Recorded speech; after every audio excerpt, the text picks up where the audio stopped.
one-day release. Demon sub tries not to crease, and Ewok's keeping nice and warm in bed with Russian uniform. Meanwhile, the Candyman is opening another can. Technical difficulties, they're really such a crime. Technical difficulties, they happen all the time. It's Yellow Belly Tabletop time. It's Yellow Belly Tabletop time. It's Yellow Belly Tabletop time. Sometimes they're salty about the gaming biz, and nobody knows who Upworlder is.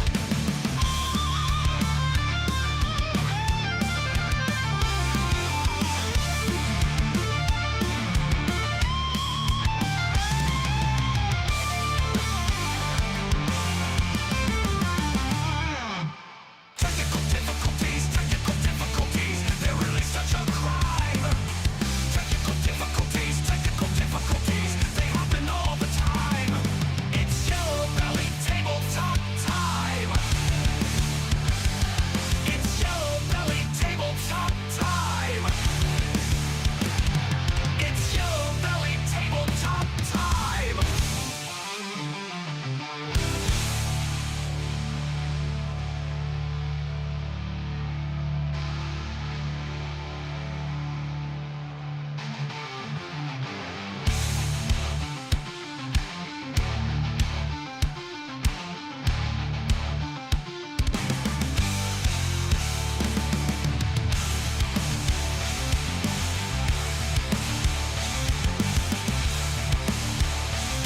It's Yellow Belly Tabletop time.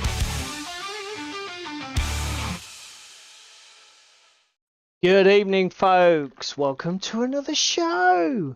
Excuse the moody lighting. And it's all a little bit dark here. Just 10 minutes. It's for the ambiance.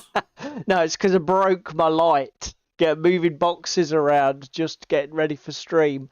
So that didn't go very well, did it? Is this when and how you know you've got too much shit? When you break shit? To be fair, it could be diagnostic. There is nothing so sure as the fact I do have far too much fucking shit. Yeah. So yeah, let's give a shout out to everybody in the chat while I shake my primer here. Hello to Upwelder. Hello to Because of Ben, Stroke Crispin. Good to see you, sir. Hello to Cheese Me. Hello to Spam. That's David's other half, just in case it gets weird later and everything. So that's a bit too much oversharing. Yeah, good evening to one and all. Hope we've all had a good week of hobby and gaming and all that great shit. So yeah, we've had a good one, I think, haven't we, mate? Yeah, not too bad. Not too bad. Just caught him on the vape there.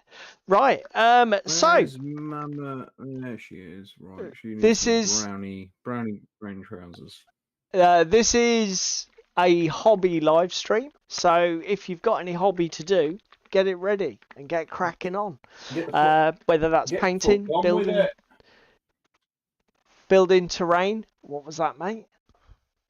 What are you doing? Oh, he's shopping for colours. What's this terrain you talk of? Hobby. What's that then? Cheese me. Yeah, all factions for Epic Warpath. Really? Yeah. We did see that. Thank you for heads up. Hello, Toros. Yeah, I can stop being salty because I can actually build things. Oh, I did. Do you know what? I will share for the boys and girls at home. So, obviously, most of the guys in the audience will already know this because I did share in the On Tabletop Discord, but we are fully assembled on the Kickstarter. So, core, and so plague core, plague reinforcements, and the four-legged big cat behemoth thing. Colossus. But that's the word. So everything is built. We have passed the first hurdle. Jesus Christ, did it test my patience assembling all that. Particularly some of the resins, Christ almighty, they needed some cleanup. But it's done. Now all I need to do is get it primed, then get it built. Ewok Kebab is obviously in the wrong chat again. Oh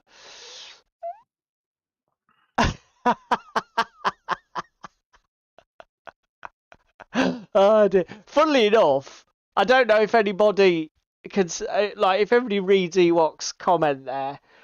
I actually had a mate at uni who was a Scouser who literally got so smashed out of his fucking face he lost 3 days and woke up in his own urine on an embankment in Bradford.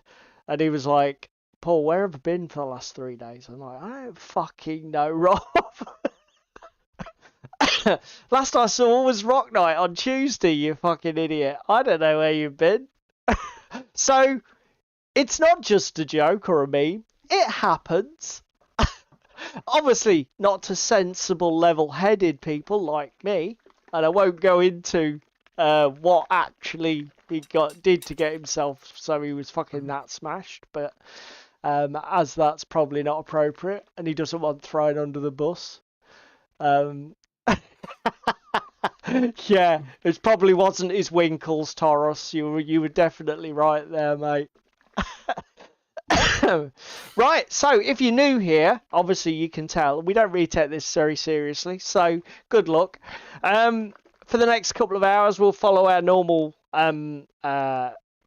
routine. So David and I will show you what we're going to be hobbying on tonight. Then we will tell you about what we got up to at Gaming Club on Monday. We do have some internet news to discuss this week, which I think is...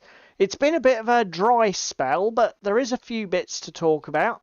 And then about 9 o'clock-ish, we'll get into our main topic, which is sort of colour theory adjacent. But we're not going to cover the actual colour theory. We're going to very much talk about...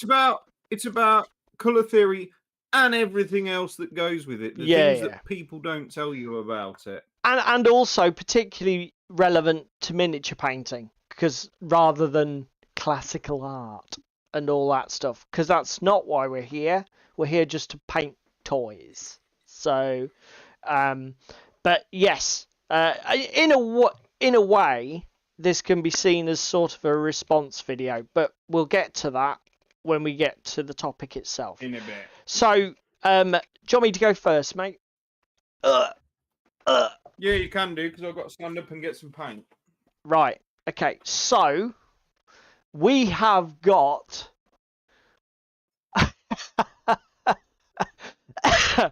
oh my god. Yes, definitely. I'm going to be talking briefly about it, Cheese Me, but yeah, I am going to be doing that. So it's for level-headed, says the guy from Shh. Right, okay. It takes effort to have a figure like this, Cheese Me. I've lost 2 stone. So did you put them down? I'm careless of me, I know. Yeah, come on, let's have all the gags. Right. So, Frostgrave campaign. Next episode in the Wildwoods campaign for our club is something to do with mammoths. Can't remember the name of the scenario, but here we have, courtesy of Captain Ones and Zeros, fantastic 3D prints of mammoths. Really great models these are. I think I bought this for a couple of quid, and I'm really chuffed with it. The level of detail is just enough that a quick paint job, I'm sure these will look banging, but they're not going to require hours and hours of intensive work. They're just what you want for a bit of hobby. So I need mammoths, of which I have 4, and we need geysers for the scenario also. So these I downloaded again. These are a couple of STLs of 3D cults. I think these were. I think one was free and the other was like £1.20. But basically they're rock pools. So they're just basically a simple rock border with a flat area in the middle. So I'm going to paint these up as like hot springs, if you like. So tonight, it's airbrushing. That's what I'm on, hence the plastic, so I don't get back spray into my keyboard and mouse and screw them. Hello, Pandy. Not dismembering a body then tonight then. No, we're not fucking doing the serial killer fucking Dexter shrink wrap thing. This is just so that I don't completely screw my computer peripherals by overspraying airbrush primer into them, which I've done so many times. Yep, so that's what I'm up to. You saw Belly playing live on Tuesday. What was that? WeWalk says, I saw Belly playing live on Tuesday. What? Oh, is Belly a band? Obviously, you'll have to excuse me because I'm 50. Well, 54. So, unless they were big in thrash and speed metal in the 80s and 90s, I probably don't know who you mean. Just warning you.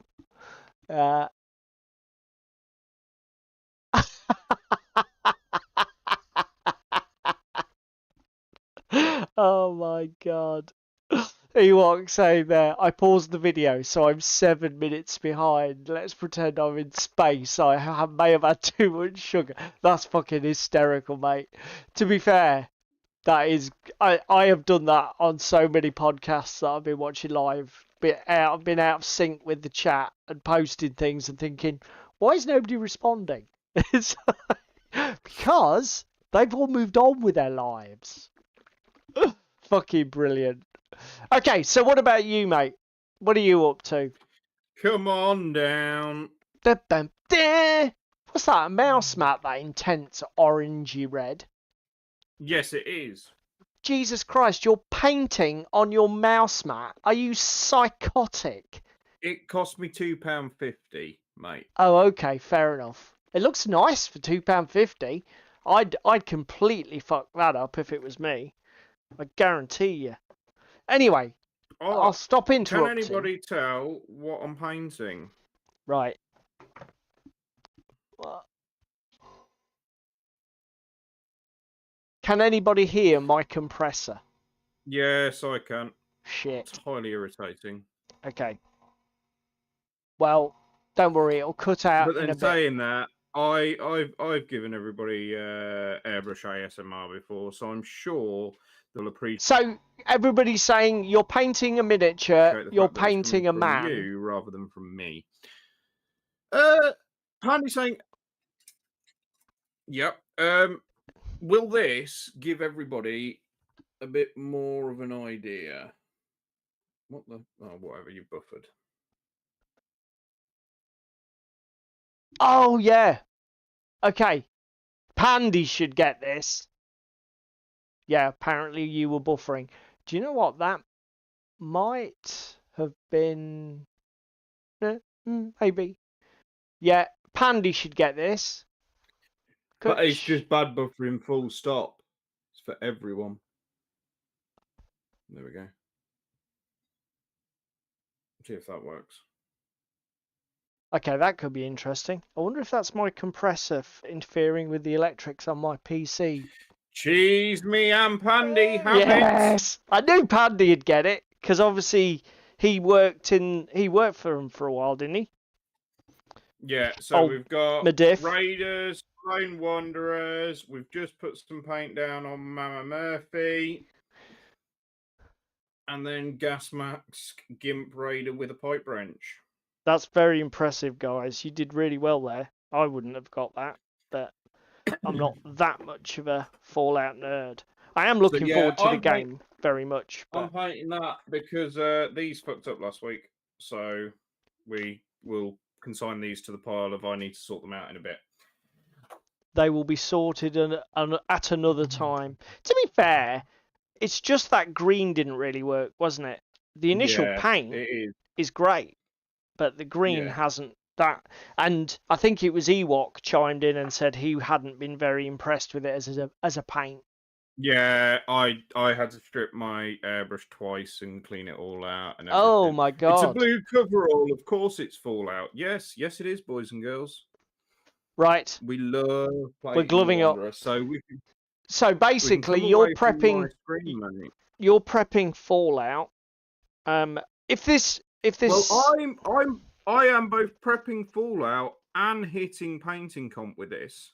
Oh, that's because true. Painting comp is invaders must die. So what's more invadery than a bunch of raiders raiding your settlement in Fallout? Yeah.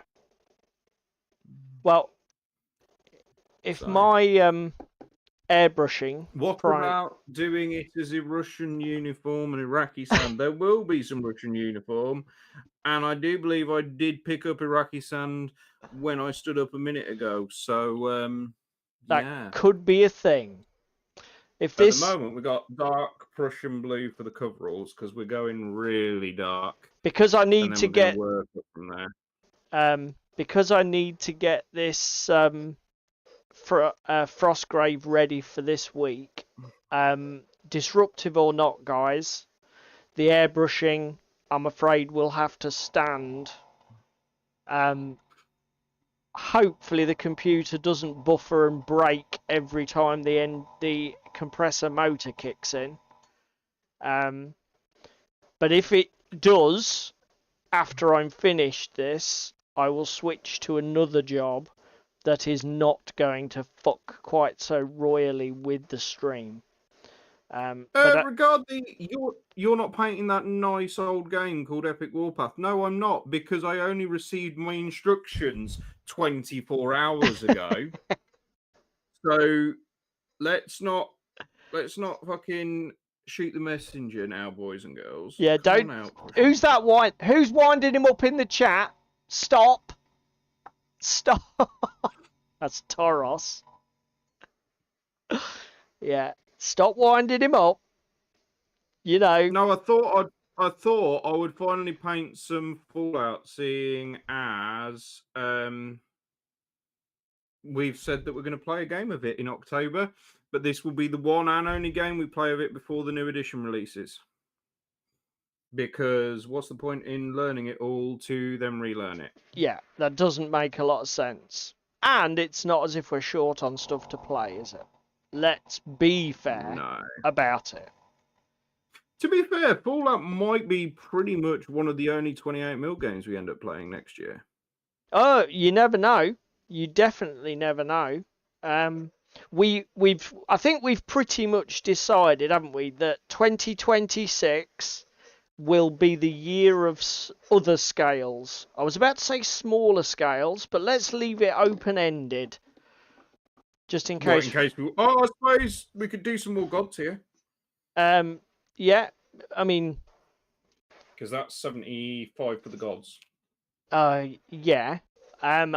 Or we could do Inquisitor. Alright, fuck off. Oh, I tell you what, I tell you, I didn't actually tell you this for the news, Paul. There is something I do want you to pull up for me. Okay, do you want to send me it as a messenger link? Yeah, I'll send you the link in a second, mate. Let me just get this coat of blue down. No, Pandy. No. So, anything, 28 or adjacent still counts as 28. 28, 30, 32, possibly 35. Are we going to count 40 for Marvel Crisis Protocol? I was just thinking I might give MCP a pass. Because I do like the idea of getting into that. But yeah, no. We're definitely going to try. We're going to try something a bit different. Because you've got to keep your hobby fresh, and you can't keep doing the same things all the time. Plus the fact we were talking at the club on Monday night. We'll come to club in a minute, but we were talking at club on Monday night. And Alex, one of the other guys at our club, he seems quite keen, doesn't he, mate, to do like a... Yes. You'll be impressed with this, Taros. He wants to do something rank and flank, big armies, but a smaller scale. Like 10 mil Argatoria. Yeah, so 10, or maybe I might even see if he's tempted to do 6 or something. Right, let's go to Facebook. Let's go to... You're going to send me a link.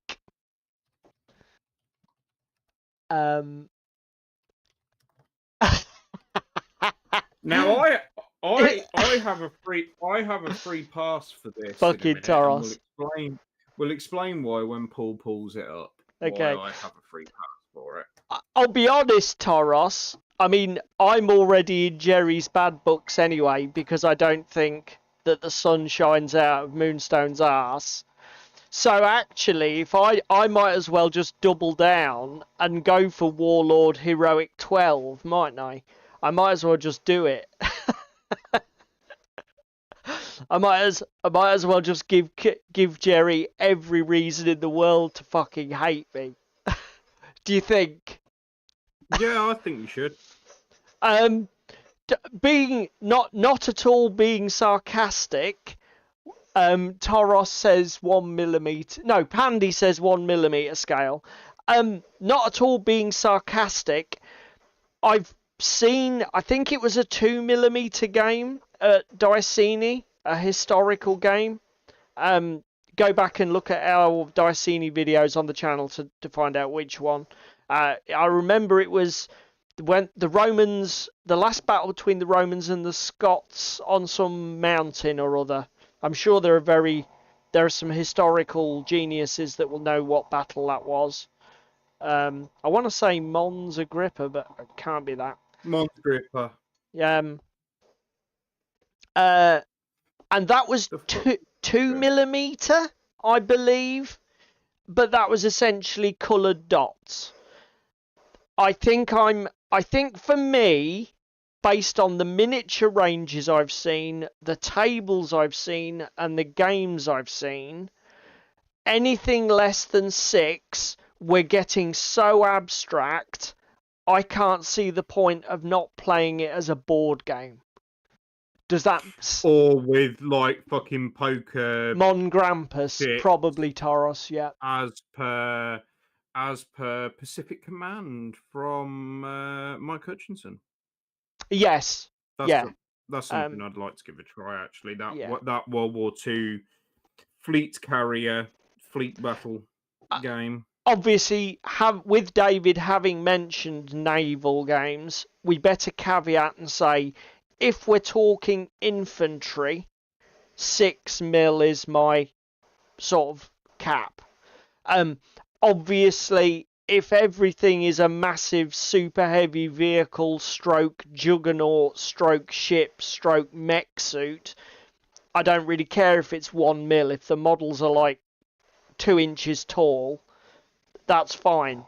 Because obviously it's more the lowest resolution of the muzzle scale that actually is the thing for me. What about you, mate? 1 to 1,000, because we're playing Billion Suns. Yeah, I mean, again, obviously in that case, scale stops being relevant. It's just, I don't want as long as my spaceships don't look like grains of rice stuck to a 20mm square, then I'll be up for it. Do you know what I mean? Regardless of what scale it is. Do you have any thoughts on how low you will go? I don't really want to go below 10. Yeah, for similar reasons to me. Model aesthetics. Yeah, similar reasons. Model aesthetics, sculpts, that kind of shit. Yeah. For me, it's just, I would call what's it called? Yeah. 10 my cut-off point. Yeah, so I get slightly more even like at easily 6 triggered. mil, infantry is too small for you. Yeah. That's fair. Yeah. Mike Hutchinson's naval game. No, it's called Pacific Command, but you play with poker chits Yeah. and that kind of stuff. I think he is. It was abstracted. He did label it. Did he label it a miniatures game, or did he just label it a war game, like the old I think he just labelled it a Avalon war Hill game. things? Yeah. Because it's definitely Right. It's 23 yeah, all minutes right. past the hour, and we haven't even spoken about club yet. Okay, so club. Let me just. That's because I'm too busy working. This is why I don't try and get anything done when we're streaming, because I can't when I'm running the stream. Right, let's go to here. Turn that off. Go here. Right, I played Burrows and Badgers 2nd edition at club on Monday. Loved it. I liked the 1st edition. I like the 2nd edition. I didn't think it needed a ton of changes. We didn't come across any new rules or anything that I thought, oh, that's a bit shit or that's a bit weird. Everything seemed to work quite well. I'm the only concern I might have after playing one game is that I don't know if it was just the way it worked out, but we seemed to be rolling a lot of nimble checks. So I don't know if maybe the nimbleness stat may have become a little bit over important in the general gameplay flow. I've only played one game, so I'm not gonna start saying, "Oh, it's fucking one-dimensional." Nimble's broken. Yeah. But I did think, okay, so we're rolling nimble for initiative. We're rolling nimble every time we get shot at. We're rolling nimble when we need to move. It's like, we seem to be rolling a lot of fucking nimble checks here. And there are a lot of other stats in the game. Evening, Shakos. Obviously, Burrows and Badgers is not super tactical. The scenario was basically Upworlder and I were both wreathed in we're lost in a foggy forest and trying to make our way across it. And each time you activated a model, you basically had to roll to see whether you moved randomly, didn't move at all, or moved or did what you wanted. And of course, I'm a complete fucking idiot, and I managed to get my leader model within his movement stat of one of the edges of the board, moved randomly off it, and died. Lovely. So that was particularly well planned, and I was impressed with how well I did that. So yeah, I had an absolute disaster of a game. Lost my leader. Did manage to get 3 of my warband off the table alive. So, you know, not completely disastrous, but it wasn't great. So I don't know at the moment whether I'm going to retire my warband. We do have an option to play a rescue scenario for me to get my leader back, but my poor battered warband is so knackered now. I'm not sure if there's any point in doing that, but it is an option that's on the table, and I did have a lot of fun. I do like Burrows and Badgers, and I must get some more miniatures. There are so many species I do not have. Like, I don't have any of the toads, I don't have any of the grass snakes, I don't have any badgers, I don't have any hares, I just need to expand my miniature collection. What I need them to do is to run another Kickstarter to give me an excuse to drop a load of fucking money on backing it and a couple of the old ones if they have repledges. Or we should take a Yellow Belly road trip and go up to the shop. That's true. That's another possibility, which I could be massively up for. So that was my club. What about you, mate? What did you get up to? My club, I replayed episode 3 of the Frostgrave campaign because Alex needed to play that before we do number 4 next week. Yeah, and you did way better as two of you, didn't you? Way better. I walked away with 3 treasures. Alex walked away with 2. And neither of us lost a miniature to any creature effects. We didn't really have many wandering monsters. We didn't have any weather effects. We didn't roll any doubles to change the weather effects. Yeah. It's what you said. Going from 2 to 4 players, all those initiative values dramatically increase the chances of that sort of random shit, don't they?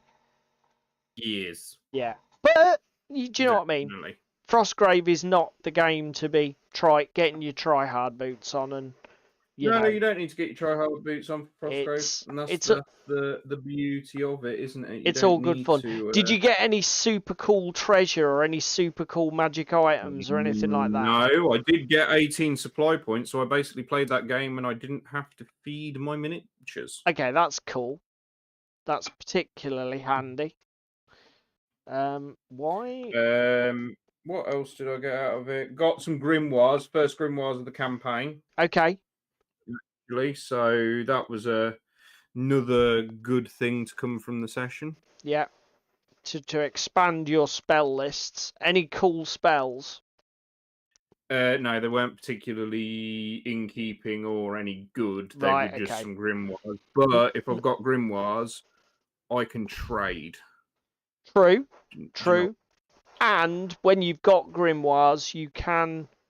There's always that chance that you can do your 3 level ups. Because obviously, because I only did 2 level ups because I did earn enough XP for 3 level ups, but I couldn't apply them because I didn't have a grimoire. Yeah, exactly.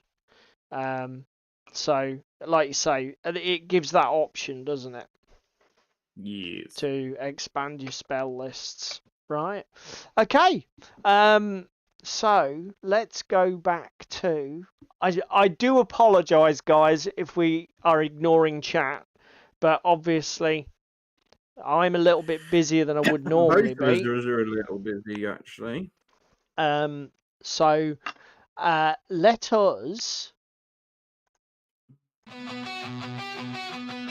It's the part of the show that we have come to know as the latest salty blizzard of nerdy sorrow. More news than you can shake the salt at. More news than you can shake the salt at.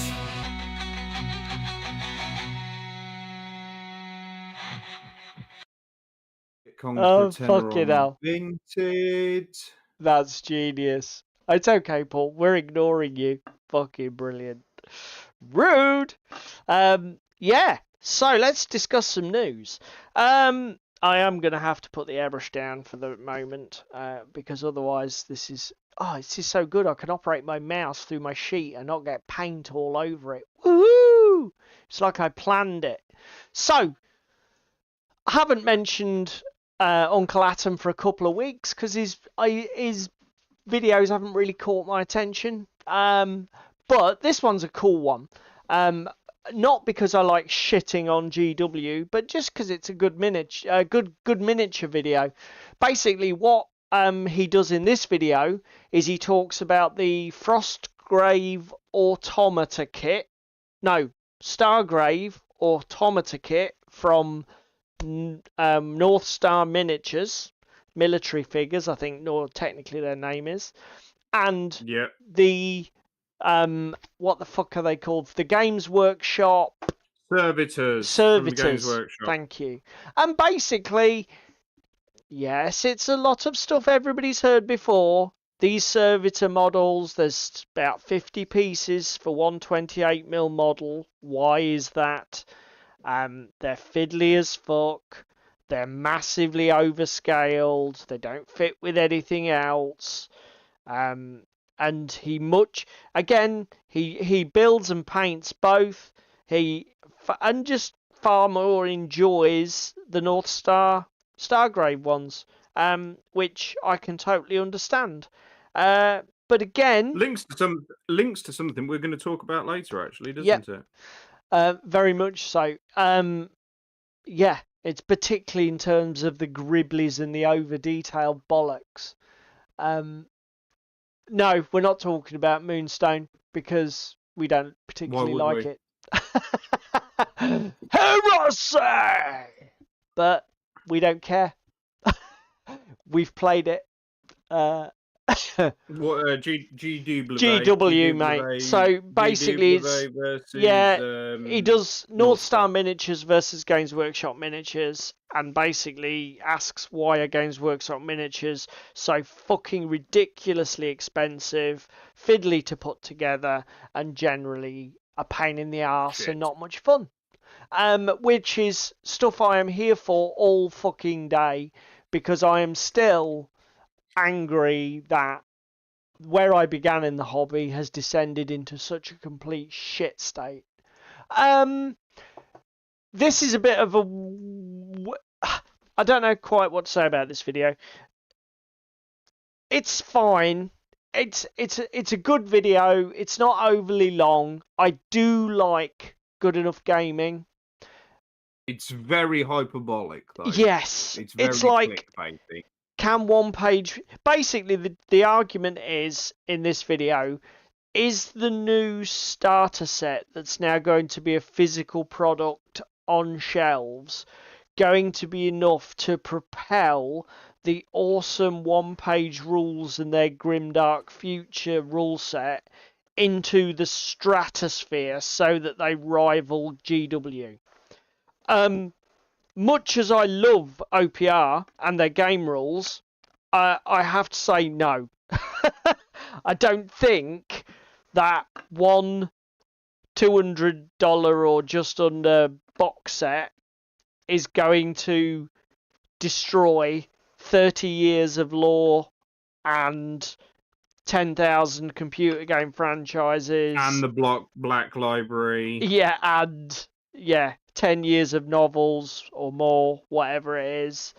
And the fact that they're pretty much on every high street in Britain. Yeah. So I can see where he's going with it. But yeah, hyperbole is a really good way of putting it. I think it's having said that, I can't remember his name. Is it Sam? He says at the beginning of his videos, "Hello, this is blah blah blah. Welcome to the kingdom." Bless him. I can't remember his name. I don't think he oversells it, but again, it's an interesting idea. And the other reason that I think I would like people to watch videos like this is not because they're clickbait with Games Workshop in the title, but because OPR does... It's nice to see somebody other than GW getting some exposure. It's just a shame in how it's done. Yeah, and don't get me wrong, I hope that OPR's two-player starter set is a success. I hope it propels them upwards. I just don't think it's going to propel them to the stratosphere, because it just takes a long time. Ewok makes a good point there. What's he said? North Star have announced they're doing some cultists, because I saw this earlier this week as well. They're doing some cultists for Frostgrave. Right. I believe. Okay. But on the cultists for Frostgrave sprue is a fucking chainsaw. Because why not? Okay. Yeah. I can get behind that. So that looks quite cool. Do you know what? To be fair, I did think watching Uncle Atom's video, I need to buy some more North Star kits. I've been I love ordering. the fact that you've just referred to them as public relations specialists, Ewok. I love that fact for cultists with chainsaws. They're public relations. They specialise in public relations. Toros makes a good point here of why do a lot of these videos seem to think that everyone's trying to topple GW and break them down, and if not, why not? I mean, again, can people not carve their own niche? I mean, this actually segues us quite nicely. Have you got the Mantic Kings of War video that I said to you Yes. about last night? Yes. Pull that up right now. So, for those of you that have been lurking under a rock, Kings of War 4th is coming. There's an entire week-long teaser in the build-up to this, and fucking Ronnie and Mantic's output yesterday was fucking hilarious. Absolutely fucking hilarious. We're going to get rid of D6s. We're going to replace them with D8s. We're going to put them on round bases because that's what you need in a rank and flank game. More command dice, more broken rules that everyone can do all of the time. More corkscrew charges. Yeah. Then Alessio comes over and says, "No, we're not doing that." Well, So it basically he escorts them from video. the room, doesn't he? It's quite funny. Well, he doesn't even escort them; just tells them basically both to fuck off. It's fucking hilarious. And there is also, if you haven't looked, but I'm sure you guys will have looked, Mantic and Alessio in particular have already started. Funnily enough, it looks very much like what Games Workshop did for Old World. Basically, they are talking about all of the game phase by phase, what's changed, what's not. They've done the movement phase and the ranged phase so far, and there are extra blog articles probably coming out daily in the run up to the release. So if you want to find out what's changing in the new 4th edition of Kings of War, then get yourself along to the Mantic website, and you've got articles to read there by Alessio.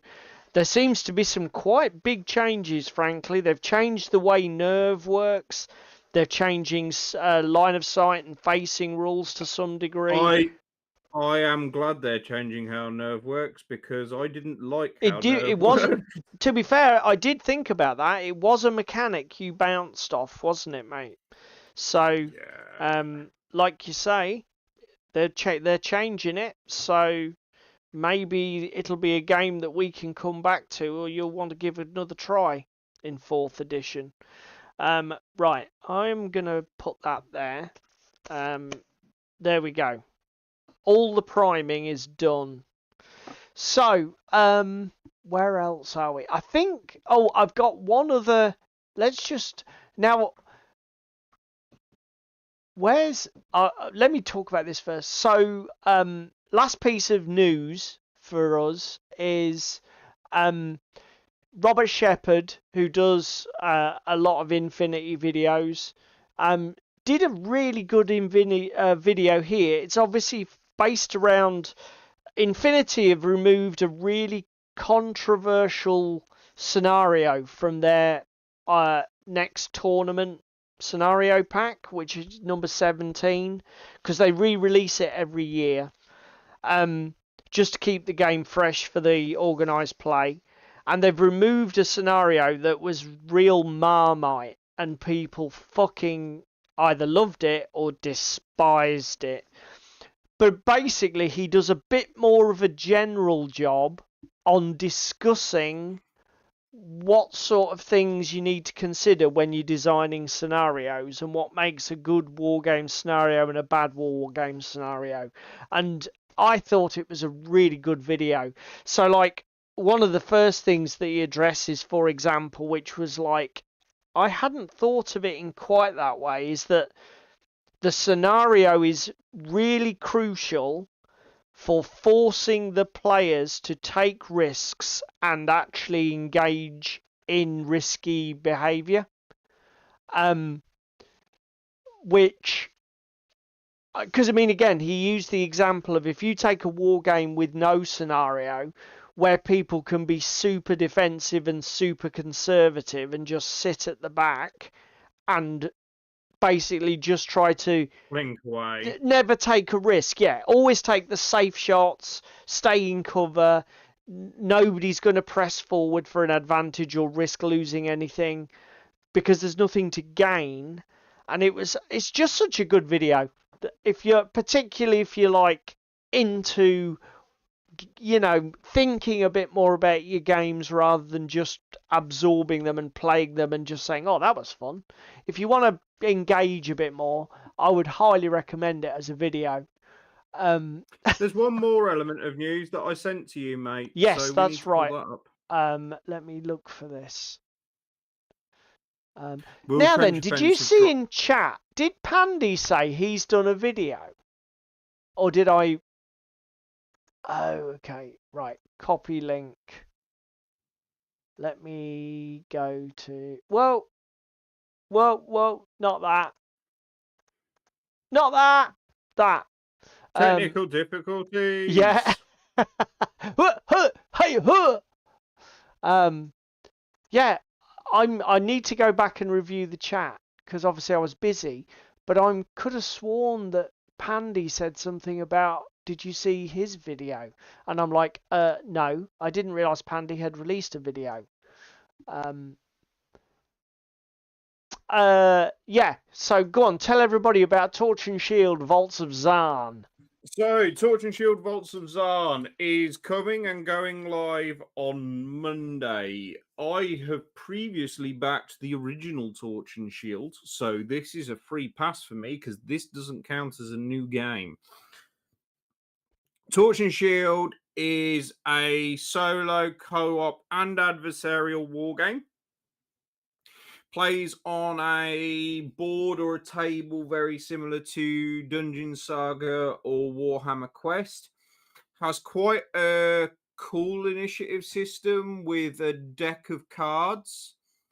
And then it goes on ace high or low, kings, queens, jacks, down through the numbers, and then you can play ace low as well. Jokers you can use as a cheat, and then each round you draw like a little hand of cards. If you've got your commander, you can do what's called sheath, so you can use one of those cards in the next round rather than use it this round. So you get all your miniature set plus one. It's a D6 based system. It's been quite cool. I've played this once or twice now. They did quite well at UKGE because they had some representation. These guys are based out in Perth, Australia, but I think they have also recently moved to Thailand from what I've seen in their Discord, because Australia is, of course, notoriously fucking expensive. Looking forward to seeing what this is. Looking forward to seeing what's coming. We'll probably take a bit more of a deep dive into it next week. But for those of you that love dwarves and building just a cool set of miniatures, highly, highly recommend this game. And it's not overly expensive. Super cool.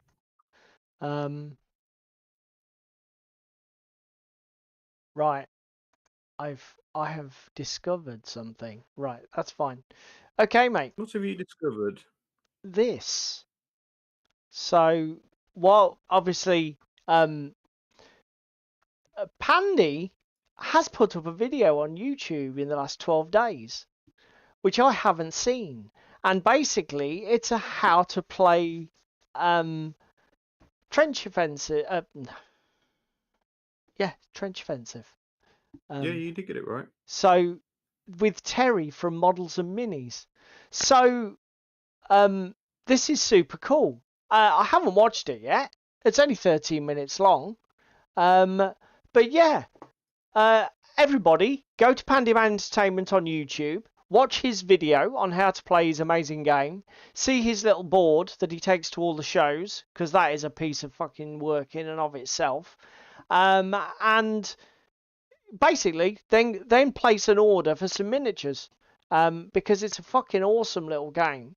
And he really deserves to do well with it. It's fucking amazing. Nice one. Well, I'm going to watch that after the show. That's great. Good job, Pandy. Do you know what? I don't know. This is probably another one where I'm going to be. Do you know what? We definitely need to do our stream, mate, on alternative opinions. But what do you think about Trench Offensive?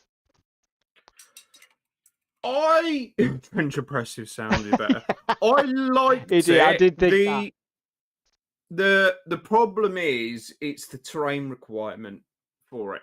Yeah. Because you want the... No, you are more than welcome, Pandy. You want the in the trenches and out of the trenches experience to get the most from that game, because being above the trench is fucking brutal. Rather than just playing on the lovely play mat that Pandy provides, which is a flat 2D experience, you do really need the terrain for it. And unfortunately, it's one of those terrain projects that is a fucking huge one. Yeah, I mean, in fairness, you don't need a massive play area, but like David said, it needs to be a play area with the 3-dimensionality to make the game sing. Paul does do a solution on his website for a not unreasonable cost, but there are hobby options that are, there are loads of if you're into the ones and zeros like Magic Man and below, there are lots of trench system printing options that you can find out there. But that, as I say, the play area that you need is not massive. So it's not a case of, you probably a play area 2 foot by 3 foot is probably adequate. But keep it small and invest in some terrain with real 3-dimensionality. You'll make the game way better. What's that other stupid trench game? You mean Trench Crusade? The one that everybody raves about that nobody actually fucking plays? Yeah. Do you give a fuck about Trench Crusade? Do I look like I give a fuck about Trench Crusade? No, I don't. But I tell you what, I bet you one thing that will happen with Trench Crusade, there'll be fucking loads more trench options in terms of terrain. Well, again, look at the P-Walk War Games map that I was ranting about last week. Yeah. It's already started. So, but if you can find them, there might be a better game to play than Trench Crusade. Just saying, that might be a thing. Trench 40k. I mean, I'm sure it'll be a fine game. The thing is, do you know what it's funny. I think I've reached that time of my life where I've played so many games that to capture my attention, a game needs to have something special, something magic, something a little bit unquantifiable. But I definitely, I mean, all the stuff I've seen about it looks absolutely fine, but I really just don't care. I really can't make myself care one way or the other. It's not really a game I'm going to be massively into, I don't think. It's just the way it is. And I don't want to yuck anyone's yum. And if you love it, fantastic. But no, not for me. Oh shit. Bye. Then build up into 3D. I mean, yeah. 2D, like I say. I mean, in fairness, Pandy's got, he plays his game in like a more skirmish format. We've seen him at shows with like just ruined buildings and almost like a bombed out village setup, and you can play his game like that. It's just for me, night cheese meat, putting it in that maze-like trench network. The game experience was way better. Definitely. Yeah.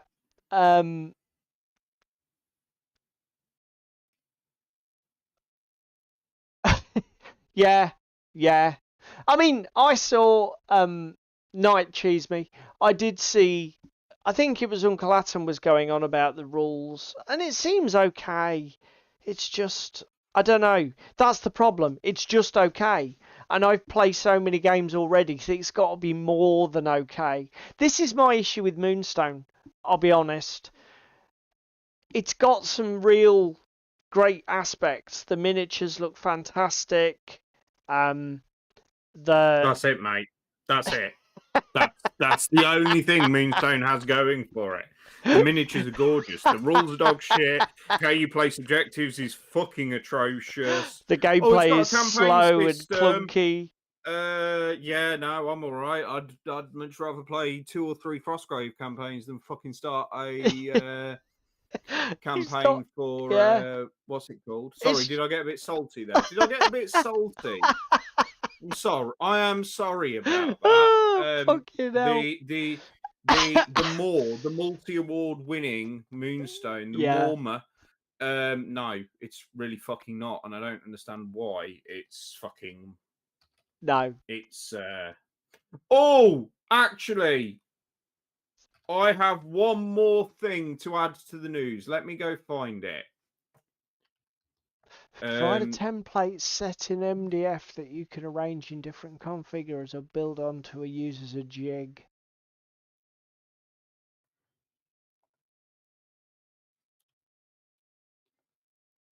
Huh. What are you saying, mate? Basically uses a jiggle frame to cut, say, 2-inch FPS foam, EPS foam. It's not a bad So, shout, actually.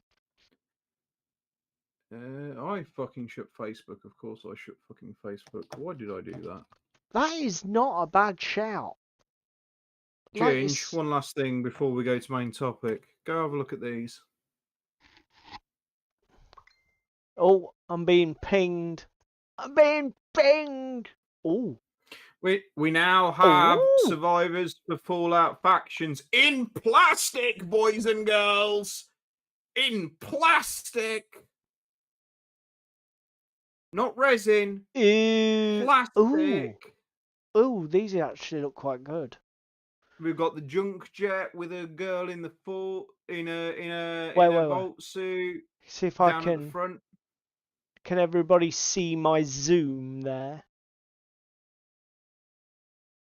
I don't like the paint jobs. Everything's Yeah, a the paint bit job's in there, brown. but I do like the we fact that have a we've got more dogs. We've got a golden retriever. Yeah, fucking more dog We've got. characters.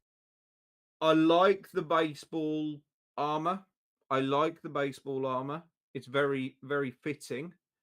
And I do like the lady with the double-barreled shotgun pointing down into the dirt. Weirdly, even though she's quite plain, Yeah. I do quite like her. But yes, Fallout faction survivors are coming.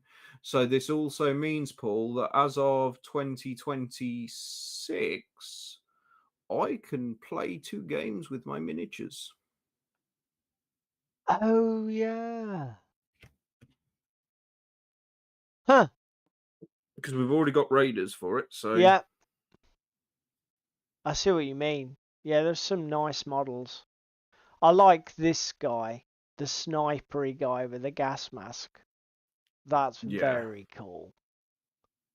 I like a lot, and I like the dog. Dog's fucking awesome. That See, sort of I don't really improvised mind armor. the golden retriever. I like the improvised armor on him, but Yeah. the fact he's a golden retriever is just a bit meh. But... Taros could be a magazine thing. Build your trench in 178 parts. Keywalk says, yeah, used it for my jungle terrain. You have, yes, yeah, yeah, yeah, I see. That's definitely something to think about. I need to clean this I fucking do. airbrush. I do like that fucking junk jet weapon though. Oh, what, the massive fucking Yeah, rocket launcher yeah, looking the thing, fucking junk jet's cool. whatever the bollocks it is. Right, we're coming to time. So, it's coming up. I don't want this. Go away. Actually, Right. fuck it. Let's go in for a penny, in for a pound. So, shall we talk about our main topic o'clock, mate? Would this happen to be the 50 Shades of Colour theory? Yeah, let's do it. So, we're gonna, just to remind everybody, I know for a fact we covered this video at some point in our news segment many moons ago. Uh, £40 for a dog, says Shakos. No, mate, it's not that. No, don't be silly. So this is State of Play is the channel. The video is called Colour Theory for Painting Miniatures Makes No Sense, right? Absolutely fantastic video. Go and watch it. Essentially, I would describe what David and I are going to talk about as a bit of a sort of response video stroke addenda to what this guy basically outlines in his video, in the loosest possible sense.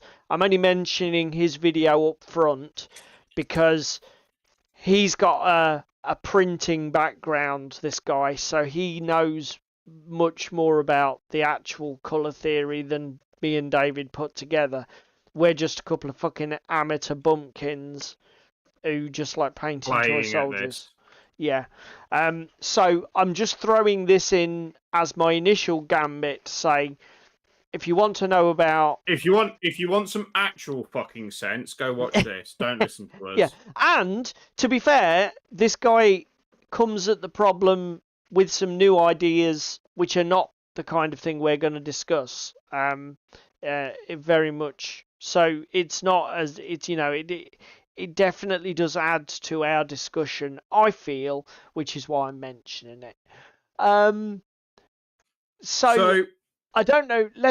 We won't get into those just yet. We'll talk about those in a bit. But a little bit of a teaser for you. Where do you want to start then, mate? So should we we start with the fundamentals? Yeah.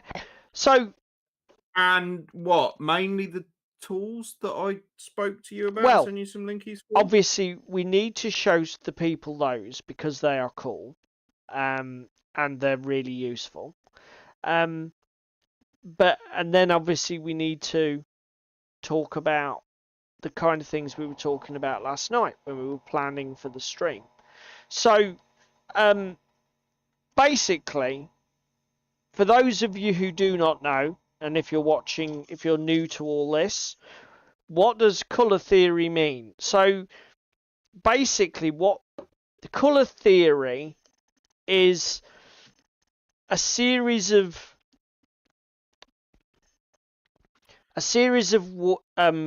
sort of like thought processes. Stems from like traditional painting, doesn't it? Yeah. Representing scenes and bits and pieces. Yeah. And then because we're doing a painting hobby, elements of it have been lifted and bastardized to work for us. Yeah. Working on the miniatures that we got. It's very similar to like the rules for photography of guiding your eye and that kind of thing, isn't it? It is. But they're specifically sort of around and don't really make much sense until you see them employed. Yeah. The main thing that actually colour theory is a much broader concept than this, but what it tends to get used for is a shorthand for something that's called colour harmony theory, which is the idea that certain colours, when used in limited palettes, produce more aesthetically pleasing results than others. So for example, if I say red and green, what does everybody immediately think of? And shut the fuck up, Paul. This is not asking you, Andy. yeah. So I think, to be fair, I think he's already been mentioned. Does Toros need a pen and paper for this topic as Definitely well? not No, Toros, E-Rock. because this is a video format, so you can just pause, rewind, and go back and listen to our dulcet tones, sir. Shakos comes in with Leicester Tigers. Interesting that, and that leads us into some topics later on, Shakos. Yeah, he is. He's hitting all of our cornerstones. That's brilliant. Near Leicester Tigers. Oh dear. Yeah, obviously Christmas.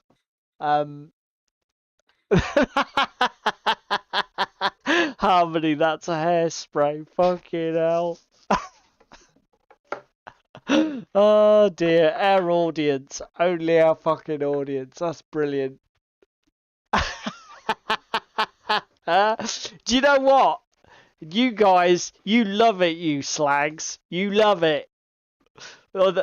David said, we won't need a slideshow for this. Look at them. They're literally panting for it. Well, right, boys and girls, if you can come up with a topic that requires the slideshow because you want a fucking slideshow, put it in chat now and we'll try and make it happen. Oh dear. Right?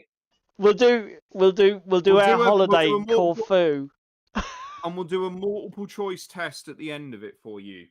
Yeah, fucking brilliant. So yes, colour harmony.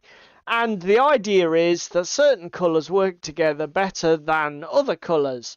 And there is a lot to this, and it is actually quite useful. And in that vein, there are probably 1,001 online tools that you can use to help you with this. So David was sort of like showing me loads yesterday. This is so let's just cover a few of these tools. That's for the After Dark stream, Paul.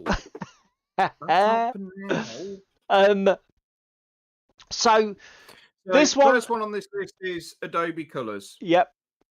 Color.adobe.com. Do you know what I'm going to do? I'm going to put all of these URLs in the video description as soon as stream ends. Because they're awkward as sin. Yeah. So this website, basically, you choose your color harmony that you want here. So, for example, a split complementary is a very common one. That is essentially a 3-colour pattern where you have this sort of weird triangular arrangement. What you can do is rotate it around so that you can change the position of these circles in this colour wheel, which is a circle. Again, say you've got a certain colour that you want to use. Like at the moment, I'm currently using Oozing Purple from Army Painter, and it's shit. So if I go for what is that? A darkish purple, a violet? No, it's a really pale purple. Like that, almost. I've got to wait for it to catch up, mate. Yeah, almost like a violet. Yeah, it's like that. It's like that. So if that's David's primary colour, what this tool is suggesting is good secondary and tertiary colours are like a pastel green and a almost like yellowish beige colour. Yeah. And this would make up the triad that is the main element of the colour palette. Now, the other circles, the darker circles, these are sort of like more neutral tones that you can add for like things like details like belts and boots and small details on your model that you don't necessarily want to draw massive attention to. I'll be honest, I don't necessarily think there is much value in these, but we'll come to that in a bit. You can also actually there is. I'll tell you where there is value in them. Yep. And it is something that we're going to discuss a bit more in a bit. Is basing. So these particular colours that it's picking up, like you say, for the details on the belt work and that kind of thing, with the fact that these are darker tones Yep. than the main one that's been picked. Actually, if you use that dark purple that's Yep. next door to the lilac for your basing, Yeah, that is fair. the rest of the miniature will pop because it is still complementary to the colours that are there. I'm going to push back and say my argument would be whenever you're choosing a basing colour, you don't want it to be complementary in any way. You want it to be quite contrasting. Depends. Depends on the look you're going for, and we can discuss that in a bit. Next, so that is Adobe Color. Then so Adobe Colors is a bit involved because you have to have some understanding of complementary, analogous, triads and quads, and also getting like your tone right and the other tones that go with it. Yeah. So it is a little bit involved. Yeah. For those of you at home that don't want to be as involved with picking your color, oh, have I got a website for you? This was something else that's not. This isn't a standalone tool on its own. It's more of just a generally useful one. So this is redgrim.github.io, and this is a really useful color chart which lists the hex code numbers for a lot of paint colors from Games Workshop, Vallejo Model, Vallejo Game, P3, and Army Painter. I don't know if that's the Army Painter core range or the new Fanatic or what. I think it's the old core. This might be the only issue with this website. It really needs an update with the new paint ranges. Yes. And again... So those at the back that are looking at this, not only does this do you hex codes, if you're looking at a tutorial that says you need Brain Matter Beige from Army Painter, for example. So let me but find... you don't own Brain Matter Beige. Let me see if I can find Brain Matter Beige. Just do a Control F brain, mate. Should pull it up.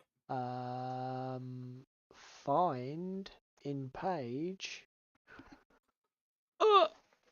Brain. Nope. That is still a coloring. No, it doesn't have RAL codes, Toros, unfortunately, because again, a lot of the paints that we have are not RAL equivalents. But basically, how this site works, if Paul just stops scrolling a minute, you can see that there is the name of the Citadel paint on the left-hand side. Inside each of the boxes is the box that mirrors that particular color code. Then there's the names of each one in the column. If the column is green, it is a very, very good color match. Yeah. If it is yellow, it's passable by human eye. If it's grey, it's not really very good. No. So if we look, for example, down towards Skaven Blight Dinge is a good example from GW. Rusty Brown from Vallejo doesn't match, doesn't work.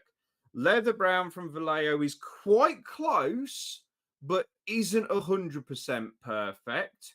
Yeah. Crick's Bane base is fucking terrible because it's too green compared to Skaven Blight Dinge. And then hardened carapace from the army painter is virtually 100% identical. Yeah, it's So very close. if you've got a paint that you're following on a tutorial, but you don't have it, this is a beautiful site to go to. Yeah. Or again, if you are dicking around with Adobe Colors or the next one that we'll talk about in a minute, but you don't know what your hex code is to get a good match, go to this website and it will tell you the hex code to then put into Adobe Colors. Yeah, the other reason when you showed me this one the other night, the other reason I liked this one is Model Shade have a better version of this. Shako says he's going to send it to me. I shall open my. I imagine that will be by Discord. So I better open that up. Yeah. No, that sounds like it came via Facebook. Yeah, that's from you though. Yeah. James has just sent it to me via Facebook. Okay, copy that URL. Copy link. Because there are a ton of these paint conversion things. What annoys me is sometimes you'll go to them and it'll say X and Y is equivalent, and it sort of is, but then it sort of isn't very close. It doesn't show you amazingly, does it? No. It doesn't show you on screen how close it is or isn't. I'm just having a play with this. So, okay. So let's convert from this to leather brown. Let's find, because we had David's example used leather brown. Let's find leather brown on this bastard and see what happens. Okay. So this is the one that that's been sent me by, I think I've used this before. This has been sent the only issue I see with Model Shade, there is no Army Painter equivalency. That's exactly what I was about to say. Army Painter is such a massive range. They've got Vallejo Air Game and model ? And they've obviously got the AK 3rd gen, but Humbrol, MiG, Hobby Color, Mr. Color, Revel, Tamiya, these are more scale modeler stuff, isn't it? That's the issue with this. Might not be so useful for the paint ranges we use more of in our hobby. I tell you what else I've realised, mate. What was that other one that you sent me? Because I've gone and lost that. The Colours with the double O. That was it. Coolers. Yes. And it was ORS. American spelling. Yeah, there it is. Okay. So Colors is quite cool because Colors is Adobe Color, but you can turn your brain off to use it. There's no need for split complementary or analogous or elements of that. So what Colors does is Colors generates you a 5-color color scheme. As you hit spacebar on your keyboard, it will regenerate your color scheme. When you're happy with one of the colors or you've got a hex code, put the color in, lock it, and then keep hitting spacebar till you find something that you like the idea of and it looks cool. It will cycle through analogous, split complementary, harmonies, all of that kind of stuff in the background till you find something you're happy with. So if we use this as a working example, so like if we go to this hex code list here, let's say we want to start with Vallejo model color ultra. Let's say we want to start with French Mirage blue as our starting point. What we can do is actually paste French Mirage Blue in to coolers and then lock it with that little padlock symbol. Then as I press spacebar, everything else will change except that paint. Which I think is super fucking cool. Because obviously it gives you a way to narrow down very quickly. So like the only thing, see, the other thing that's great about this, having played with colours a lot, is colours. I think this is quite a good one for miniatures, because what it does is it seems to weight its choices around either complementary or split complementary, then neutral tones. Okay? Yes.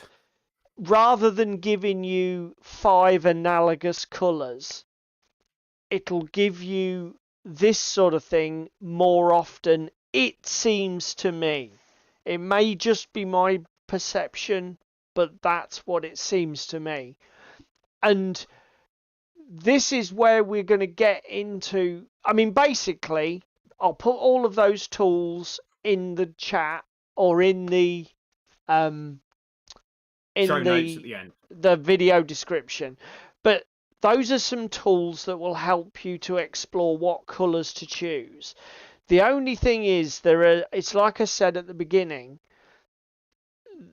there are certain things about this that are very particular to our hobby. So one of the things is that certain analogous, for example, where you might have 3 to 5 colours that are very similar to each other in shade and tone, and you're trying to build a colour palette from, say, some yellows and oranges and a red. Unless you're painting a very specific model, generally that will not work for the hobby. Because when we're talking about small miniatures, you need to separate the parts of the model to help the eye resolve such a small object at several feet of distance. Is this where we do a bit of show and tell, Paul? We can do. We can do. So, an example of a bad idea. Let me go in first with the show and tell of this was not the best way to do it. Because I'm going to be honest and say this is... Whoops, wrong one. This was not my finest moment. Do you have anything to show for this one? For like the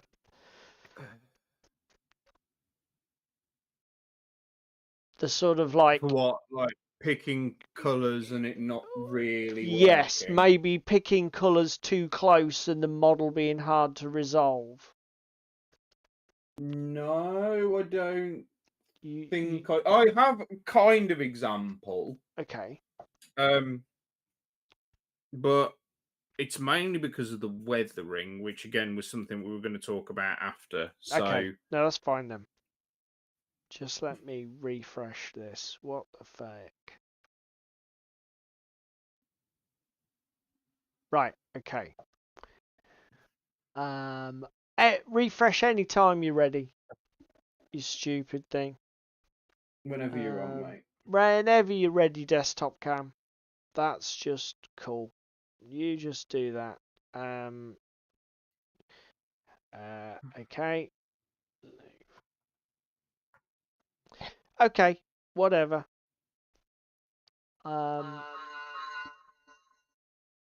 Ooh, that was weird. But I've now got what I needed, which is this. So, my Forge Fathers. Okay. let's see if we can do this.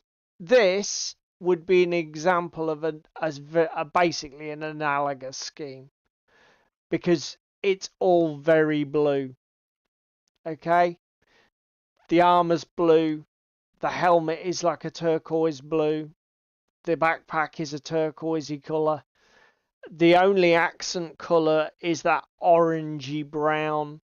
Now, admittedly, this was a speed paint project where I did an entire army in less than about 80 hours, from assembly, priming, zenithal, basing. It was literally in and out the door at way less than an hour per miniature. So, but the problem is the miniatures lack definition. They don't show, they're not shown to their best because they're all a bit samey. Yes, and because of the paint scheme I chose, it hasn't allowed the miniatures to shine. I should have chosen a bolder contrast between, say, the armor and the helmet and the backpack. Actually, I've got a example of how you can do a complimentary that's quite good if you want to come down to me.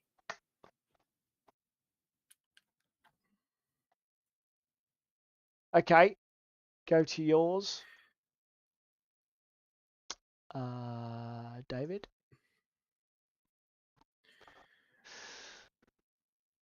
So this is my tree man for my Halfling Blood Bowl team. And because he's made from a boat and wood, it all kind of has to be natural tones. I've even tinted the blue painted boards to the more green hue with how I washed them with Athonian camo shade. The only thing that isn't complimentary on this is the starfish to just pull them out. Everything else is in that browns and spectrums, but the choice of how I've differentiated between certain ropes and strapping, but it's still kept quite neutral. Yeah, I would say is sort of the rendition of how it can be done and done well. to be fair, that's a really interesting miniature, because it's got like, traditionally what you would do is you would paint the things that you don't want the eye to be drawn to in the neutral tones, browns, greys, blacks, etc., and all the major parts of the model in the colours you want to catch their eye. That model, everything is tan or brown except for the bluish tone to the armor and the orange of the starfish on his head. So it's like you've completely inverted the whole accent color versus main color thing, haven't you? Yes. Yes. Yeah. I mean, for me, a scheme that works way better that I've done is my Infinity. So Yes. This is just one of my standard Kaisotsu line troopers for Infinity. So obviously the main two colours. This was, I think, a really successful scheme for me, and I was really pleased with it, because basically, I know the lighting's terrible, guys, but that's because I lost my bulb earlier. So basically it's orange and grey, and I've used orange as the strong signature colour on the model, and then everything from like the boots to the shin guards to the gloves, it's all different shades of grey, different neutral greys. So it's essentially a 2-colour paint job, but the art, because the way I've placed the colours, it sort of gives the model shape and form, and I felt that it worked a lot better as a paint scheme because of it. Looks like Paul's opening his sandwiches. Yeah, that's because I use food containers to store my miniatures because they're dirt cheap. And you get them on eBay for like 100 for a couple of quid. And bubble wrap is basically the same. So, like I say, when you're watching these videos on colour theory and that, just remember what it is you are painting and think about whether what you're reading actually will work. Because the other thing is although that Forge Father's paint scheme was a bit of a failure see, this is the tension. The Forge Father scheme was a bit of a failure because the models ended up looking very uniform and not very well defined. But I tell you what they was quick to fucking paint. Because I didn't use an exotic and expansive paint palette. you picked your palette based on the size of the project. Yeah. And this is probably the next point to talk about, is when you're picking your colors and you've got the scale of an army, whether that be based on miniature scale itself, so you're painting 28 mil or 6 mil, or whether that be based on the scale of the game, it is essential to consider the implications it's going to have on your paint job. So Paul has just mentioned how his Forge Fathers were really quick to paint, and it only took him, what would you say, probably about 25, 30 minutes a mini? Yeah, something like that. Shall we go to the antithesis? Because you seem to do you know what? stumble into this more than anybody else. Yes, I have dropped out of shot and I'm currently rooting around rudely in my collection because I knew exactly where David was going and I thought, ooh, I have a show and tell. Right, so let's go through this. Let's learn from the mistakes of others. So, another scheme that I'm quite chuffed of is my Necrons. So this is my Necron colour scheme. Essentially, they look amazing when they're all ranked up. Yeah. It does look a bit yellow in this light. Essentially, you've got the main colour is that yellowish bone colour. It's very much like a classic Khemri Tomb King colour scheme. Beige and blue. So you've got that strong blue for the shoulder pads. And then there's obviously the green of the weapon, which is sort of like classic for the Necrons, and then metallics and blacks. Okay, so it's just bone, blue, and then the green as an accent colour. So painted the warrior models, awesome. Painted the fucking immortal models, awesome. Lich Guard, basically the same. Painted the character models, basically the same, but obviously you've got more. So I was able to paint the colour detail, like the blue on the cloaks and some of the extra little details on them. Everything was brilliant. The paint scheme was working for pretty much all of the infantry in the army. The paint scheme worked a dream. I was able to paint the infantry models reasonably quickly, and everything, the colour placement sort of like resolved itself. Then I came to paint these bloody things. So these are called wraiths in 40k, and they're essentially large spider-like creatures. And this was where the paint scheme basically broke my will, because did you ever paint any Necrons after you painted those wraiths? to be fair, I don't think I did. I think these were pretty much the last models. The only thing, I even have a Triarch Stalker that I haven't finished because I just lost the will to paint this anymore. And the problem is the complexity of this model meant that placing the same colours, like look at all the little spheres and globes on the underside of this. Look at the way the bone parts are separated by a million different metallic fucking junctions and you've got gaps. you got your metallics behind this like cream and blue carapace. Yeah.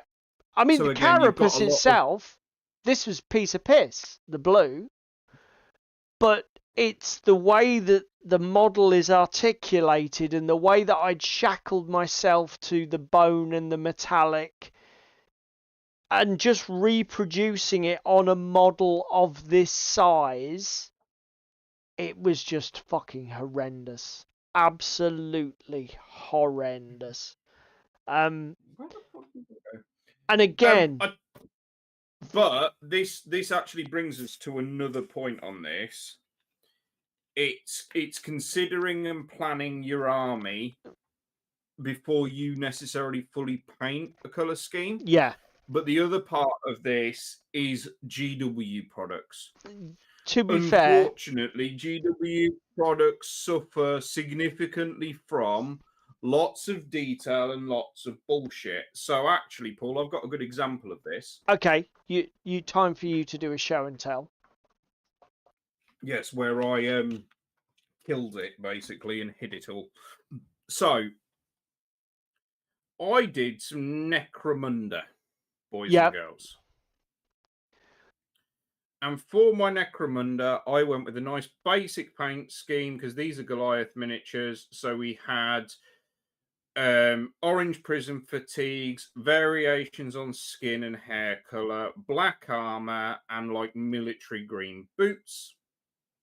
The weapons themselves, I just painted like a deck tan and gave them a dirty wash. But there's all this bollocks with the D-ring and the buckles and the harness that's holding his weapon.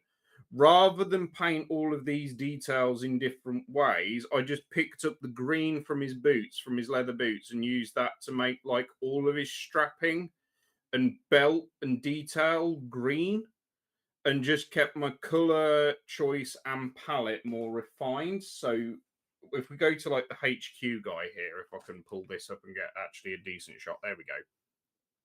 So again, we were very sparing with colors, but again, he's got like a little adrenaline pouch here, so that needs picking out in a different color.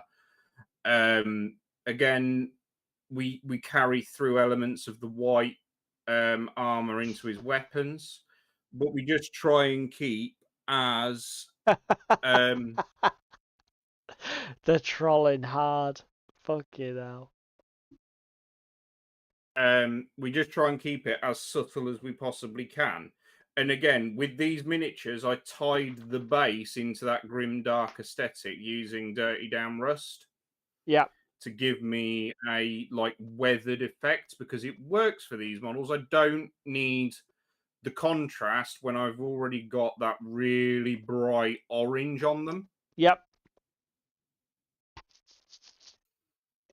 But GW products unfortunately suffer from, and as you can see here, we've got fucking a band-aid and leather strapping on the weapon. We've got fucking like a harness cable. We've got a face mask. We've got a pouch. We've got a D-ring. We've got a belt. We've got some more strapping down here. We've got adrenal glands. We've got a fucking cigar on this guy that he's smoking as well.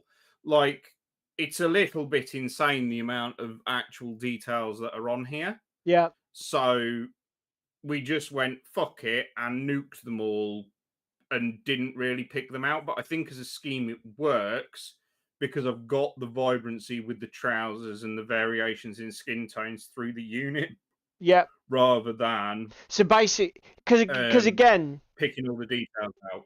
and to be fair, Toros says here the problem with the Necrons would have arisen for me regardless of what colours I had chosen. And you're right, and that is the point. It wasn't my colour selection that was at fault, which is the whole point of this discussion. We wanted to highlight the fact that you can watch a video on colour theory, but that's not all of the information. There is a lot more to think about. So, for example, when I was painting my We'll just Necron... pull him up as an example. Yeah, when I was painting my Necron infantry, I thought, oh, that's fine. I can paint the lower arm and the upper arm bone. Then I've only just got that little elbow knuckle that I've got to paint silver, and it doesn't really matter. Do you know what I mean? While I was doing those miniatures and I was building my scheme in my head, I wasn't thinking about, yeah, but how are the tanks going to fit in with this? What's the plan for the big shit? How are they going to be painted? You know, if I'd have looked at all of the models in an adjacency and said, oh yeah, hang on a minute though, I've got these massive things with spider legs and like 14 articulated joints each. Maybe what I should do is just paint all of the arms bone and let like Null Oil or something do the shading in the joints. That's the point I was trying to make. And if I didn't make it, then I apologise. But that is exactly what I meant, Toros. The problem was not the colour selection. The problem was the lack of thought about where the whole project was going and just painting a miniature and cracking on. So, like you was just saying for that, David. Yes, it is the. You basically said you took the executive decision. There's a load of details on this, but we're not going there. Yes, basically, I took the executive decision to just be consistent and do everything the same and just use a colour that was going to hide it and drag it back out of the miniature. Yes, it is the Fallout APC Shakos. So, the other thing we haven't mentioned tonight, and I don't know if you're still there, Paul. I've just moved my camera. I am, mate. But we're done with it for now. Bleep. You can take inspiration from game assets, concept art, even colour schemes that are not directly linked to what you are painting. So my best example is probably there is a Mantic wizard I have who looks very Gandalf the Grey. Do you want to put him on your desk, Cam? Yeah, put him on desk cam.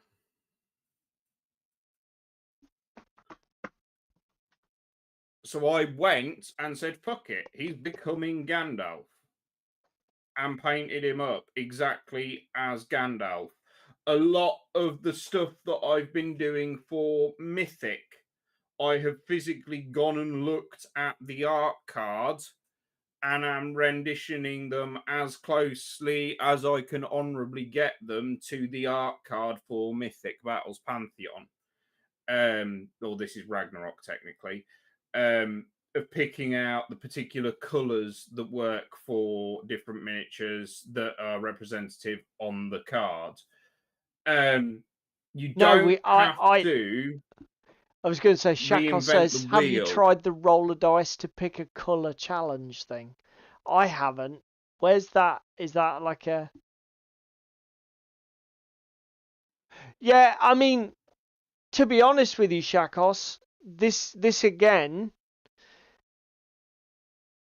this is like colour theory there's a huge part of this hobby where colour theory is irrelevant, because what you can do is cheat and copy somebody else's homework. Historicals, like you've just mentioned, is a great example. The uniforms were real. The colour palettes were real. We know what they looked like. People painted them, photographed them, drew them. The actual uniforms exist in museums. Do you know what I mean? So, like, I mean, in the vein of the copying things, I've got a couple of examples here that I mean, one obvious example is this was one of the first things I painted. I do not know how old these miniatures are.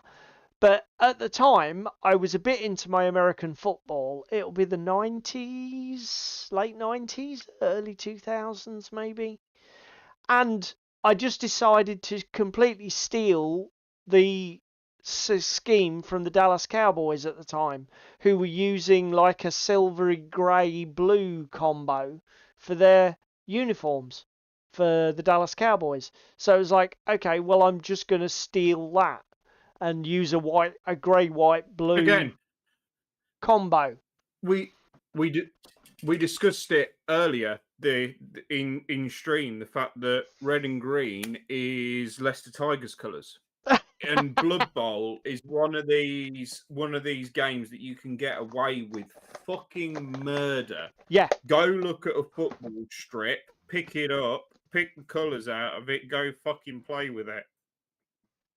You don't have to be considerate in that respect. Yeah, don't try and reinvent the wheel and do too much work. I mean, another one. Here's another one. When it came to painting my Assassin's Creed board game, I just Googled all the digital assets from the game. And then just basically robbed the colour scheme as close as I could. This also brings us to another point. The miniature itself here doesn't necessarily have the detail and or the quality to help with the definition of those colours. GW models, yes, they are detailed, but they do tend to be crisp, and they do tend to make painting those details a little easier. Yeah. Soft PVC board game minis, not so fucking much. Yeah. Yeah, I mean, and again, that is probably... You see, this is where you can get led down a cul-de-sac. That's a very good point, Toros. Because not only colour selection but colour placement is huge. That is a very good point. We should definitely mention that. And we hadn't actually touched on that. No, yet, had we? So this is a board game miniature. There is not a huge amount of detail on this. The only detail on this, frankly, is that little horse or bull-shaped figure on his tabard. Everything else is fairly ill-defined and a bit vague, frankly. The straps and the feather, they're not exactly super crisp. So all of the separate parts of the model need to be clearly coloured and clearly separated. Because if I'd have tried to paint these like... My Forge Fathers suffer from the same problem. God bless them. Mantic do some great miniatures that are great value for money. But certainly those Forge Fathers that I've got, which are like... they weren't even made for firefight. They are the old Warpath Forge Fathers. Back in when Warpath was first released. Those are soft as fuck on the detail. Now, the Necrons, which were super crisp, that led me to paint everything and separate everything. Like the ball joint in the wrist, there was actually literally a ball separating the hand from the forearm. You could see it had been modelled and it had been sculpted, so the temptation was there for me to paint it, and it was a bit of a trap, frankly. Well, again, it's similar to, if you want to come down to me, the Mythic Battle Pantheon troops. If I can get the light right, there we go. That might be. Let me bring yours back better. up. Let's see if we can get it better. There we go. This bitch, the Seers, she's got horns and braids and then a fur cape at the back. She's got strapping and then gold chain. She's got hemming to the edge of her actual uniform. Because she's 25 mil and not big scale, she's an absolute twat to paint, and I had 5 of these to paint. Right. So I just sort of ran through with speed colours quickly to get the colours on that I needed, the cape mainly, and then just did all of the focused edge work and stuff with these. Similarly, another example of where it's gone fucking terrible for me, and it was one I was going to bring up earlier. This miniature. Yeah. So this is for Star Scrapper's Battle Drill, and I really liked the yellow that I did on this and the airbrush work. Yep. It looks really good. I've gone and done heat effects on the exhaust, which is fine. Done, obviously, the big metal wheel at the front metal. The guy in the cockpit's a little bit of a pain in the ass to see, so I drew the eye with the lenses above the cockpit for the lights that are working. Yeah.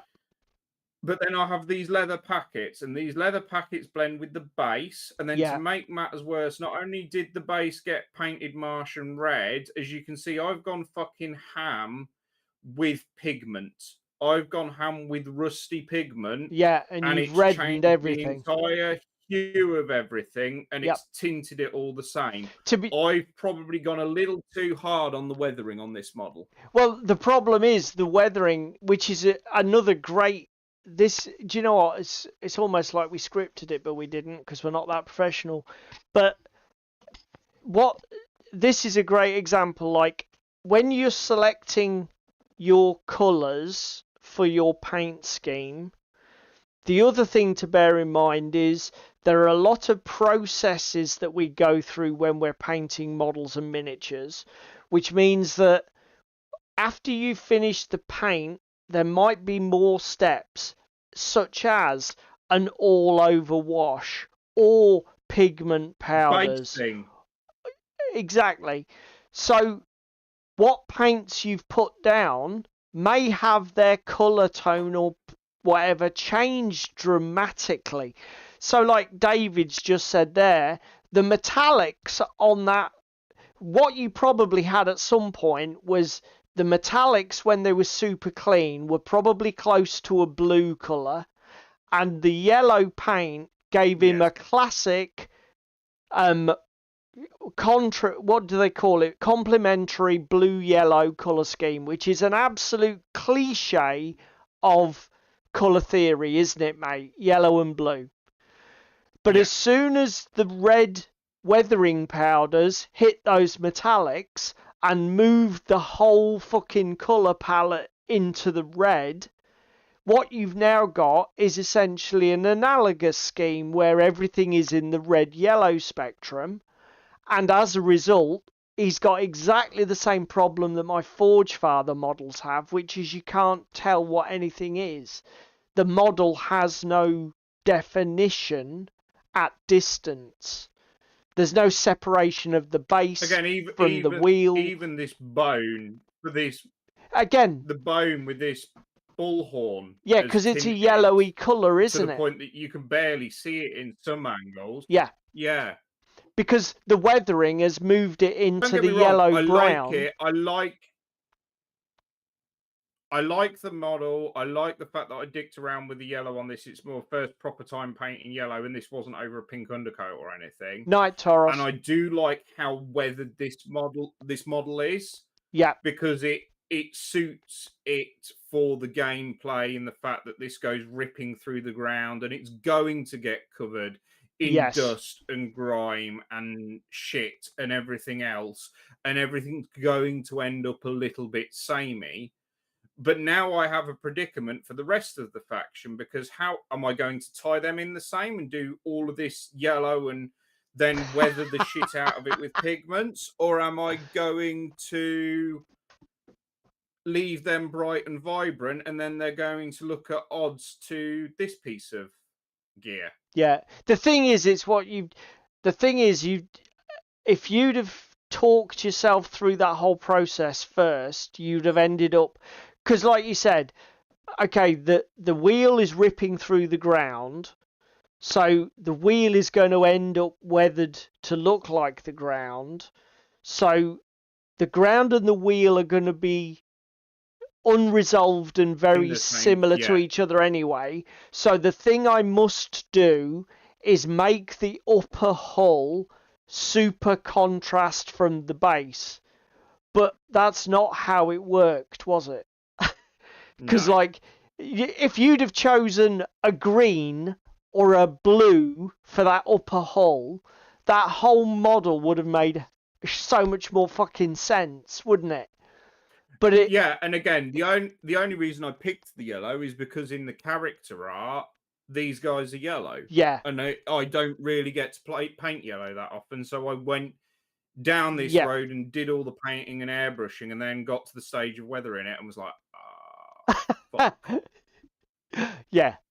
And like you say, the thing is, not every project is going to be a success. I mean, do you know, this is probably, there's one other thing that we need to talk about. I don't actually, I think, do you have a great example of colour placement? I suppose my Blood Bowl orcs are a good example of it.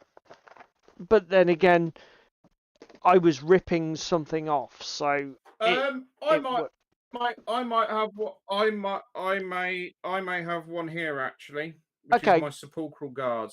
So what Toros mentioned about there's like this idea of triangular color placement on a model.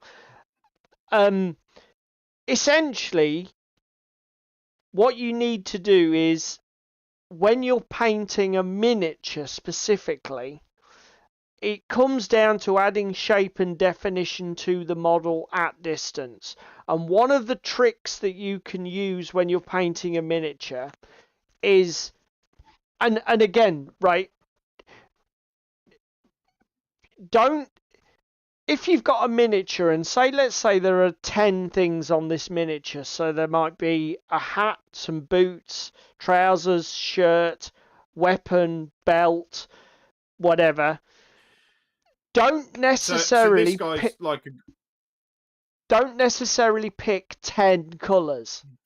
Pick 4 or 5 colours and then carefully choose what you paint with that colour so that the colours are placed around the miniature. So if you use a colour for the boots, use the same colour for the hat, for example, or the gloves.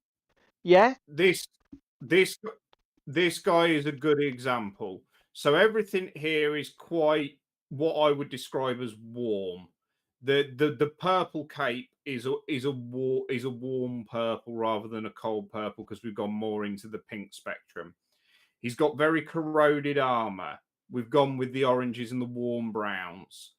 I have then contrasted that by using the turquoise for the bronze effects, for the fact that it's weathered, and kept the belt and stuff quite neutral, but then contrasted it with the use of the same blue tone through the Nylac oxide corrosion on the shield, the verdigris. Yep.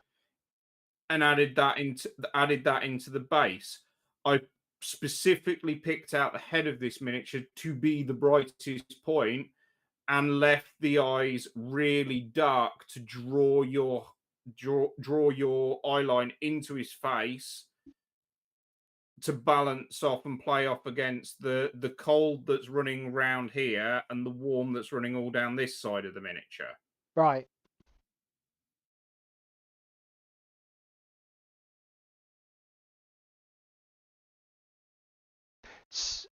Because the purple that's on the cloak, is that the only place it appears on the miniature? Or have you got it on the spear wrap?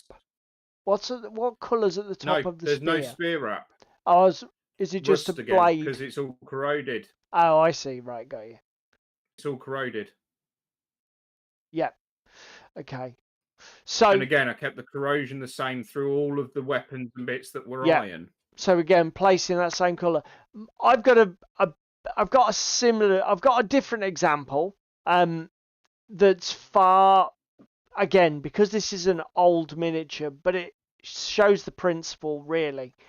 So these football players are in a uniform.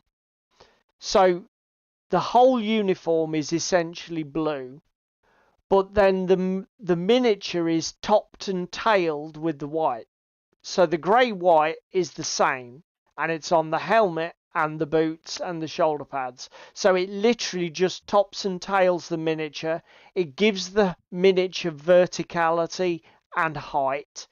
And like David said, the fact that only the hands and face are showing as green on the model, again, draws your eyes to the bits that you want your eye to be drawn to give the model its...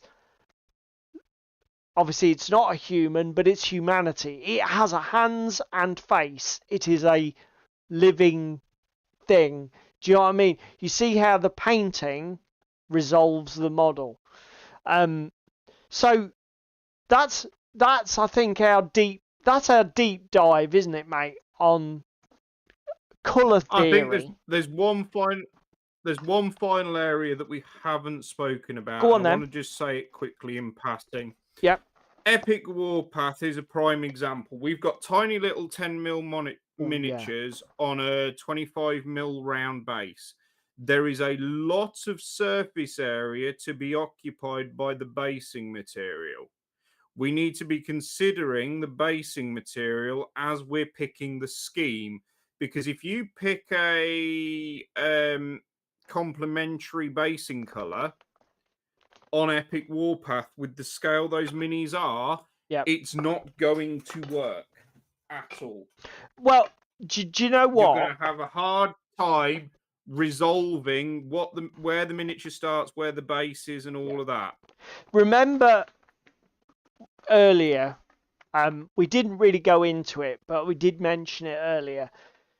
When you look in the colour palette, there are strong primary vibrant colours like pinks, greens, yellows, reds, orange, blues, purples, and then there are neutral tones, browns, a lot of very sort of like chocolatey browns, greys, blacks, whites. These colours, they don't draw the eye. They're very neutral. When you're painting small scale miniatures, number one, do not use as many neutral tones on them as you would on larger models, because the neutral tones will not draw your eye, you will not see them, and that is the worst thing you can do for the model. What you should do is put the neutral tones in your basing. So this is the basing that I went and bought for my Plague Army, and as you can see, it's basically a mixture of sands in a silvery grey sand mix, superfine sand mix for an aquarium. You would not use bright cherry red Martian sand. Do not do that. Because the only way you would do that is if you were doing my army with my GCPS. even where it's then, more green and militaristic, and then you need to contrast that out. but even then, contrast the green, but with a neutral tone, surely, for a small scale. What were your plans for your basing, or haven't you really thought about that? Haven't really thought about it at the moment. I did contemplate a snow basing because it's white Oh, that's a and it fucking will it shout. will That is a very it good will shout. it will contrast, but because it's white, it's got no color. No, you It's are. just a Oh, tone. yep, yep, yep, yep. I mean, the other thing you can do is the classic grey ash waste. You know, that works. But snow is a fucking good shout. And that would, because again, it's unusual as well. There's not many people probably would snow base a small army like that. I suppose you've got to No. make sure your snow textures don't swamp the models, but Yes, it's I such know. a good shout. Yeah, that is a great idea, mate. Because again, you don't get much more colour neutral than white. The miniatures will No, and really again, pop it doesn't matter. off. Doesn't matter what I put against it. If my GCPS are nice and dark and grey and militaristic, they're still going to pop Yeah, and contrast the basing. yeah, yeah, definitely, definitely. And it means you don't have to be so bold with your paint choices because, like you say, the basing will be mega forgiving. Right. What colour am I going to paint these mammoths? Chocolate A brown? brown. Well, yes, obviously, but what brown? German. What about German black brown and then dry brush up through chocolate brown? Is black brown a bit too dark? Yeah, but then you haven't even got to wash them, mate. True. I would skip the wash step. That is a good shout.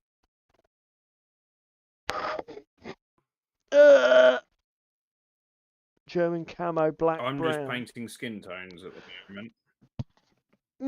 Do you know what? Sold to the man in ginger? I don't. I use that colour all the fucking time. You use Yeah. chocolate Do you brown know a what? lot. Fuck it. That's why I'm saying go away from it. Yeah. Let's do it.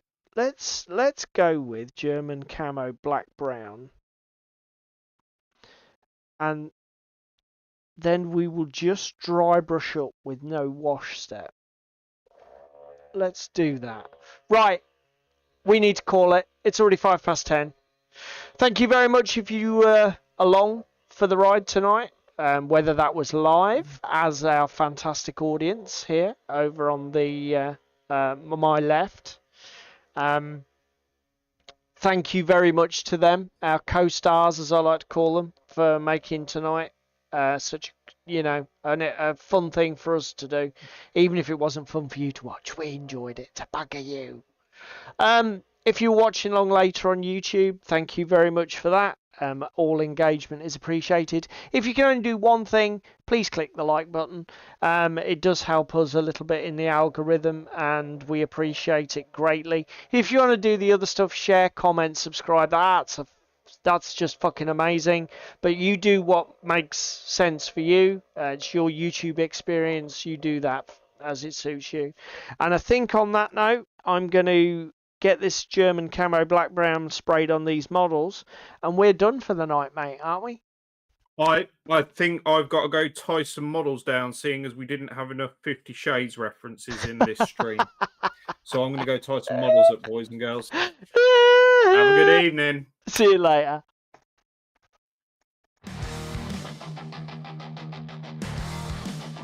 It's another Thursday night. I see Crispin's wearing tights. Spam is getting in the bath. Young David's full of wrath.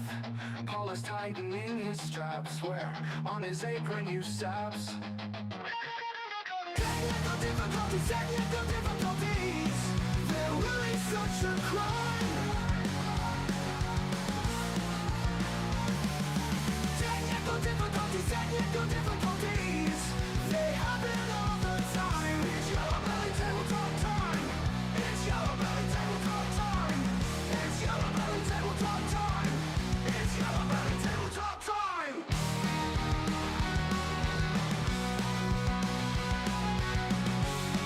It's Yellow Belly Tabletop time.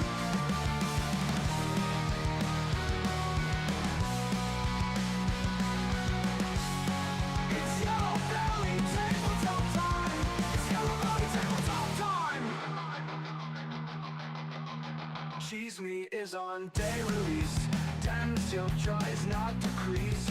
And he walks keeping nice and warm. In bed with Russian uniform. Meanwhile, the handyman is opening up the can.